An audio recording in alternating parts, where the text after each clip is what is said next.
Hello everyone and welcome to my YouTube channel. Today we are going to discuss how to fix iOS 18 update overheating. For example, if you have latest install latest iOS 18 update on your iPhone, and after that you are facing the problem that it is overheating your iPhone. So how you can fix that?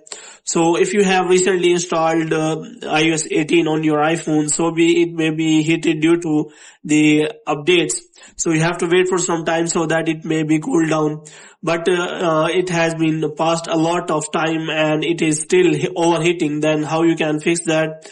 For this, what you have to do, you have to simply watch this video completely. So first of all, what you have to do, you have to simply change the brightness of your iPhone and you have to set it to low so that it does not consume any kind of battery and so that it does not produce any extra heat.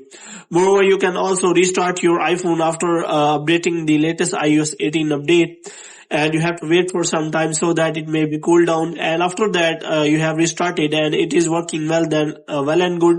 But if it is not working, then what you have to do, you have to simply report that bug to Apple developer program so that they can work on this problem so that this problem does not occur in the next update. So hope you have liked this video. If you get more videos like this, you can subscribe our channel.